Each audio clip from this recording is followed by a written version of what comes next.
libo-libong piso ang ilang GCash users sa kanilang digital wallet. Paliwanag naman ng GCash, system error lang ang nangyari. Nasa frontline ng balitang yan, si Faith Del Mundo. Pambilisan na ng gamot ng netizen na si Rob para sa sis ang 10,000 piso na nasa kanyang GCash. Kaya naman laking panghihinayang niya nang bigla raw mawala ang kanyang pera sa digital wallet. I get really frustrated and disappointed to what happened kasi yung SIM card natin, di ba, we are mandated to register SIM card. Ang sari-sari store owner naman na si Maki, 100,000 piso raw ang nawala sa kanya. Kwento niya, nagkaroon ng halos 50 transaksyon sa kanyang GCash sa loob lang ng 2 minuto. Nanginginig nga ako kagabi kasi hindi ko alam gagawin ko dahil first time na mangyari. Wala namang ako kiniklik na link. Wala rin ako nare-receive na OTP. Maging ang kilalang aktres at komedyante na si Pokwang, nanakawan din umano ng mahigit 80,000 piso.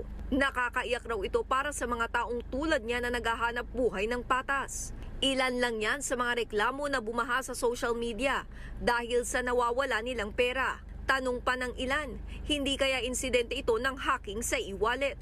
Ayon sa PNP Anti-Cybercrime Group, nakakaalarma ang ganitong mga insidente. That is alarming in the current situation. Kasi, alam niyo, pagka kinuha yan, saan buhahanapin yung tao kumuha niya? Kung sino yung nakinabang niya. Kasi nakikita natin is only the numbers. Opo. Diba? So, saan natin nahanapin yan? Paliwanag naman ng Department of Information and Communications Technology, maraming SIM card na nairehistro ang mga scammer. They pre-registered a lot of SIM cards to be used by them in order to perpetrate yung mga scam activities nila. What's sad about this is the enforcement of the SIM card registration was left to the telcos themselves. Inimbestigahan na ng mga otoridad ang insidente sa pakikipagtulungan ng GCash. Paliwanag naman ng kumpanya, error lang sa system nila ang nangyari. Isolated incident lang din daw ito dahil iilang users lang ang apektado. Nakikipag-ugnayan naman na raw ang GCash sa mga apektadong account holder. Nagbabalita mula sa Frontline, Faith Del Mundo, News 5.